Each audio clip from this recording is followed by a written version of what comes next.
Today, I would like to share with you a worry that I have about what's going on in the press as far as I'm concerned that touches reporters and commentators who happen to be non-white.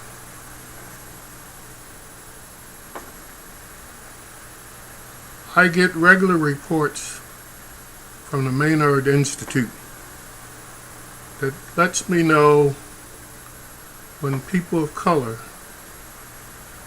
are forced out or leaving various media outlets, be it newspaper or television. As I've been reading these reports lately, I've gotten a good deal of concern. And my concern centers around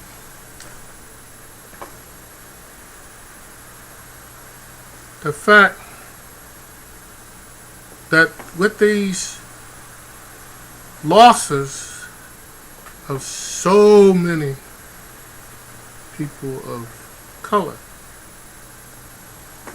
that then influences, in my opinion, the debate centered around President Barack Obama, where the people of color might write from a liberal or moderate point of view.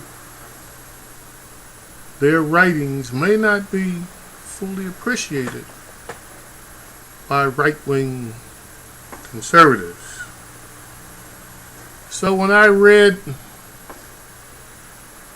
on the website of WHAS11.com that Betty Winston Baye was being forced out of a newspaper in Kentucky, in Louisville, boy, was I stunned.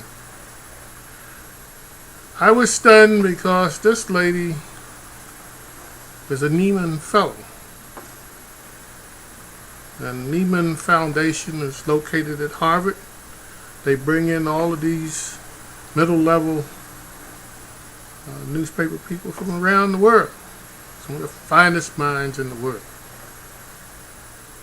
And they stay there for a year and then participate in various activities at Harvard. Now, Baye was one of these people. When I first met her at Harvard. She was a member of a group called the Trotter Group, which is a group of African American colonists from across the country that write it from a provocative point of view, and they will write about issues affecting the black community. So when I think about the fact that Baye was in Kentucky, I knew she was sitting there in the back door of Mitch McConnell, minority leader of the U.S. Senate, and newly elected Senator Rand Paul. And everybody knows that Rand is a right-wing zealot, and he's one of these golden boys, in my opinion, of the Tea Party people.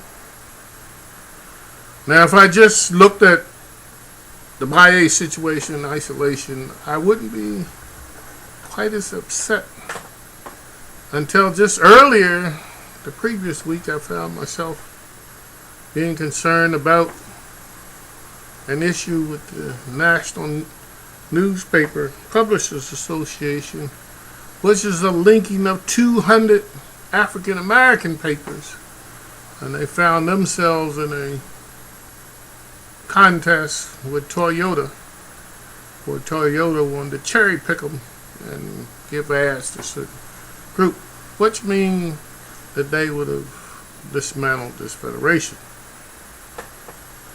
And the federation guarantees that there will be money to keep black papers going on across the country. In case of Toyota, the black community gives them about $2 billion in sales every year. So it seemed real upsetting that they would be involved in this. But if you step back and look at both of these situations, not only BIA leaving, but other non-whites leaving and downsizing the newspapers, then you have what I call the creation of a Rupert Murdoch virus. And the goal of this virus is to destroy the freedom of speech in the United States of America. The press can be looked upon as a moderate or liberal bastion. For the ultra-right-wing people need to figure out how to get in there and break this bastion up. And so you can do it by gaining ownership and putting in management, and then you fire as many people as you can.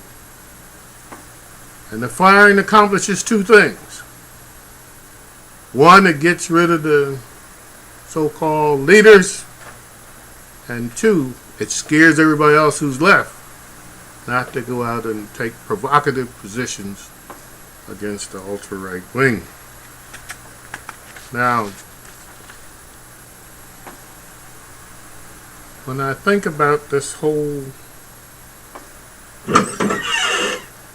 Rupert Murdoch virus, it really worries me to think that it might upend the First Amendment to the U.S. Constitution. That amendment reads, Congress shall make no law respecting an establishment of religion or prohibiting the free exercise thereof or abridging the freedom of speech or of the press or the right of the people peaceably to assemble and to petition the government for a redress of grievances. But these Rupert Murdoch people know that they're talking about what the government couldn't do, but it doesn't say what they couldn't do. So they say, well, we can get around that. Start firing folks, not finance things, and so forth. Now that's my gut instinct. God knows I hope I'm wrong. I really do hope I'm wrong, suggesting that this underhanded thing is underway. However, there are two challenges to the Democratic Party that they need to stop and look at.